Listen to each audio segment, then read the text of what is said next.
এই দেখো সরষা দিয়ে মাছ রান্না আমার একদম কমপ্লিট হয়ে গেছে। দেখছো না কি সুন্দর একদম দেখা যাচ্ছে। চলো তাহলে তোমরা দেখতে থাকো ফুল রেসিপি আমি কিভাবে তৈরি রান্না করলে সরষা দিয়ে মাছ। আজকে আমি মাছের রেসিপি করব। তো এই যে দেখো সকাল সকাল একদম নিয়ে চলে এসেছে মাছ, একদম ফ্রেশ ফ্রেশ টাটকা মাছ, রুই মাছ। তো বলছি নিয়ে নেওয়া যাক। তো এই যে দেখো দাদা ভাইটার মাছ কিনে নিয়েছে। এই যে দেখো পিস করছে। তো পিস করবার সময় বলছে একটু বড় বড় পিস রাখবে, অত বেশি পাতলা পাতলা করবে না। তো এই যে দেখো দাদা ভাইটা এরকম বড় বড় সাইজের পিস করে নিয়েছে। এই দাদা ভাইদের মাছ কাটার এক্সপিরিয়েন্স আছে বাবা। এই যে দেখছো না কি সুন্দর টাটকা পরিষ্কার করে নিল। পরিষ্কার করার বাদে যখন টাটকা একদম পিস করে নিল তুরন্ত, বেশি লেট লাগে নাই। সকাল থেকে তো অনেক মাছ বিকেতে আসে। তো এই দাদা ভাইটা একটু ভালো পালি তার জন্য নিয়ে নিলি। হাই বন্ধুরা, দীপা ফুড অ্যান্ড ব্লগে আবার একটা নতুন রেসিপি তোমরা জানাই সবাইকে স্বাগত। এই যে বন্ধুরা দেখো আমি আজকে রান্না করে মাছ। তোমরা তো দেখলে যে আমি মাছ আজকে কিনেছি, মাছ বিকেতে এসেছিল। তো এই যে দেখো আমি মাছ এনেছি একদম টাটকা টাটকা মাছ। এই যে দেখছো না পিস গ্রাম বড় বড় সাইজেরই আছে। তো এটাকে আমি রান্না করব। তো এটা আমি ধুয়ে নিয়েছি ভালোভাবে মাছটাকে। এটা এখন নুন আর হলদি আমি এটা মাখাই নেব। তার বাদে এটাকে আমি ভাজে নেব। সরিষা দিয়ে আজকে মাছটা আমি রান্না করব। এখানে আমি হলদি দিয়ে নিচ্ছি পরিমাণ মতো, এটাকে আমি ম্যারিনেট করে নেব। তো এখানে দিয়ে নিচ্ছি হলদি পাউডার, নুন দিয়ে দিচ্ছি এখানে আমি পরিমাণ মতো। নুন দিয়ে এটাকে ভালোভাবে মিক্স করে নেব। এভাবে করলে ভালোভাবে একদম মিক্স হয়ে যাবে। এই দেখো আমি এখানে কড়াই চাপা নিয়েছি, কড়াইটা আমার গরম হয়ে গেছে। এখানে আমি পরিমাণ মতন তেল দিয়ে দেবো। মাছকে আমি ভাজবো না, ওই পরিমাণে আমি এখানে তেল দিচ্ছি। তেল দিয়ে আমার হয়ে গেছে। খুব সুন্দর নুনটা আমার চলে গেছে। তো আমার একদম কড়াই তেলটা গরম হয়ে গেছে। আমি এখন মাছকে এখানে দিয়ে দেবো, ছাড়ে দেবো। এখানে কি সুন্দর গরম হয়েছে। পিসটা দেখো একদম বড় বড় সাইজের আছে। এই দেখো সব মাছকে আমি দিয়ে নিচ্ছি, একবারে আমি দিয়ে নিচ্ছি। তেলটা খুব সুন্দর গরম আছে না, সবটা একদম ভাজা যাবে। এই দেখো আমি তো লাল লাল করে ভাজে নিচ্ছি। পাঁচটা দেখো একদম কি সুন্দর হয়ে গেছে। তো পাঁচটা এইভাবে আমি ভাজে নেব লাল লাল করে। এই যে দেখছেন একটু লটকে না কড়াইতে আমার তেলটা খুব সুন্দর গরম হয়েছিল। আপনার এই দেখো মাঝে মাঝে আমার একদম হয়ে গেছে। দুই পাঁচটাই একদম লাল লাল করে আমি ভাজে নিচ্ছি। যাকে এখন আমি তুলে নেব।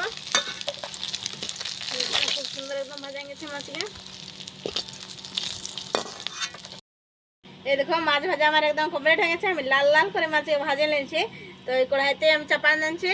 ওই কড়াইতে যে দেখো একটু তেল আছে, তো ওখানে আমি তেল দিয়ে দেবো। পরিমাণ মতন আমি তেল নিয়ে নিয়েছি। আগেই তো আমার অল্প ছিল তেল, আর আমি ওখানে অল্প দিয়ে নিয়েছি। তেলটা গরম হয়ে গেছে। তো এখানে আমি পেঁয়াজ কুচি দিয়ে নেব। দেখছি না খুব সুন্দর একদম তেলটা গরম হয়েছে, নুনটা ভালো চলে গেছে না, তার জন্য আপনারা মাছ ভাজবার সময় একটা জিনিস দেখবে, যেমন তেলটা গরম থাকে। তেলটা যত বেশি গরম থাকবে মাছটা একদম ভাঙাবে না, কিছু নাই। এই দেখো পেঁয়াজ একদম লাল লাল ভাজা গেছে। তো এখানে আমি বাটা মশলা দিয়ে দেবো।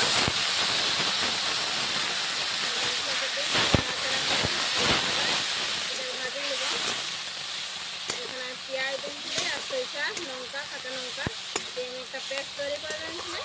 তো পেস্টটা আমি এখানে দিয়ে নিলে মাছে তো সরিষায় আমি পেস্ট করে নেবে মাছ। এই দেখো খুব সুন্দর একদম মশলাটা আমার ভাজা গেছে। তো এখানে আমি এক এক করে গুঁড়া মশলা দিয়ে দেবো। এখানে আমি হলদি পাউডার দিব প্রথমে, হলদি পাউডার পরিমাণ মতন। এখানে জিরা আমি দিচ্ছি, জিরা খালি কড়াইতে আমি ভাজে নিয়েছিলি, ভাজার পরে আমি মিক্স করে নিয়েছিলি। এইভাবে ধনিয়াটা কম করে নিয়েছিলি। একটা সব কিছু মশলা মশলাকে আমি একটা পেস্ট তৈরি করে নিয়েছি, ঘরে একটা মশলা বানিয়ে নিয়েছি। ওই সিক্রেট মশলাটা আমি এখানে দিয়ে নিয়েছি। এখানে অল্প পরিমাণে আমি জল দিই, মশলাটাকে আমি ভাজিয়ে নেব।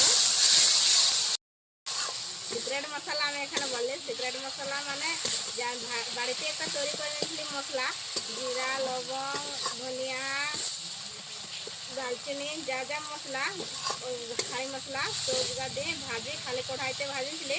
ভাজার বাদে আমি ওটাকে গ্রাইন্ডারে পিষে নিয়েছিলি। আর আমি একটা মশলা তৈরি করে নিয়েছি। তো তোমাকে খুব তাড়াতাড়ি ওইটা দিব একদিন, যে আমি কীভাবে তৈরি করি ঘরে বাড়িতে একদম মশলা। এই দেখো মশলাটা আমার একদম ভাজা হয়ে গেছে। দেখছো না কি সুন্দর ধারে ধারে তেল ছাড়ছে। তো এখানে আমি টমাটো দুটা কুচি করে রেখেছিলি, টমাটোর কুচি আমি এখানে দিয়ে নিয়েছি। আপনারা যে পরিমাণে মাছ নেবে ওই পরিমাণে টমাটোরটা দিবে। আর এখানে নুন দিয়ে নিয়েছি আমি।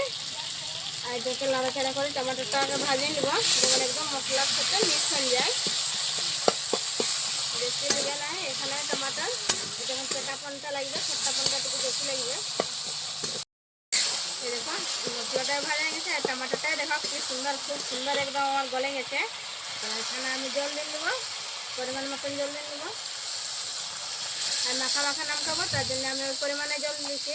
আপনারা যেমন নামকাবে ওই পরিমাণে জল দেবে। এবার ঝোল নামকাবে ততটুকু বেশি জল এখানে জলের উপয়োগ করবে। এটা ফুটুক, ততক্ষণ না ফুটছে, ফুটার বাদাম এখানে মাছ গাদিয়ে দেবো। এই দেখো একদম মাছের একদম ঝোলটা আমার কমে গেছে। তো আমি এখানে মাছ গাদিয়ে দেবো। আগে তো আমি একে ভালোভাবে লাল লাল করে ভাজে রাখেছিলে, এখানে মাছের পিসে আমি দিয়ে দেবো। একদম অল্প আমার হয়ে গেছে ঝোলটা, দেখো মাখা মাখা নামকাবো। মাছ আমার দেওয়া হয়ে গেছে। এই দেখো একদম মাখা মাখা হয়ে গেছে, আমি ঝোল নামকাই নাই। তো মাখা মাখা হয়ে গেছে, এটাকে এখন আমি নামকাই নেবো। এই দেখো বন্ধুরা সরষা দিয়ে মাছ রান্না আমার একদম কমপ্লিট হয়ে গেছে। তো এটাকে আমি নামকাই নিয়েছি, এখন এখানে প্লেটে আমি তুলে নিয়েছি। আর আমার রেসিপিটা যেভাবে ভালো লাগলো বন্ধুরা, তো লাইক কমেন্ট শেয়ার আর সাবস্ক্রাইব করতে ভুলবেন না। আজকের জন্য বাই, আবার দেখা হবে তোমাদের সাথে নতুন রেসিপি নিয়ে।